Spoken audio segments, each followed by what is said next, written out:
Okay, so my name is Jacob, this is Steph. We're going to do a mobility test to test shoulder mobility. So everything in CrossFit is measurable and observable, so that led us to trying to develop a measurable way to see shoulder flexibility, especially as it pertains to the overhead position. So what I'm going to have Steph do, she's going to find her most narrow pass through. Preferably, she'll do this while she's still cold. She's warmed up right now, but if you're still cold, we got that good baseline. If you're already warmed up, there's kind of different degrees of how warm you are, how flexible your shoulders are. So if you can, do this test while you're still cold. So she's just going to find her most narrow pass through, keeping her shoulders engaged on the way around and her arms straight.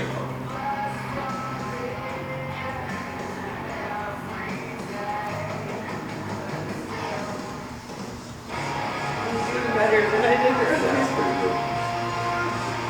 She's just working her hands. Every rotation she's working her hands in just a little bit more until she finds that sticking point where, yeah, and then she gets it around. That's probably about it. Alright, so what we're going to do is we're going to measure from the inside of this knuckle to the inside of this knuckle. 34.5.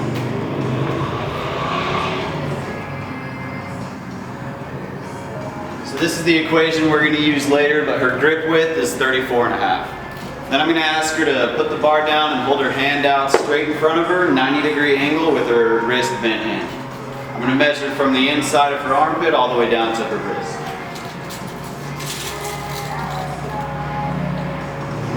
It's about 18 inches. So her grip width is 34, her arm length is 18. So what we're going to do is we're going to divide her grip width into her arm length.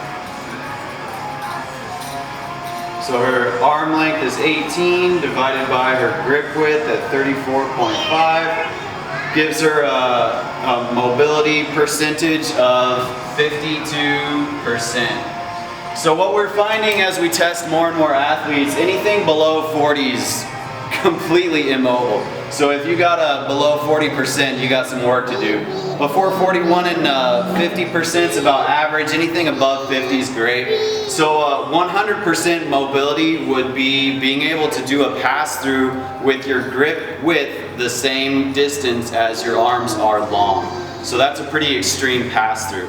So that's our pass through test to determine mobility. You can do this and get a solid number and then repeat it later, a month or two later to see how far you've come for those measurable, observable results.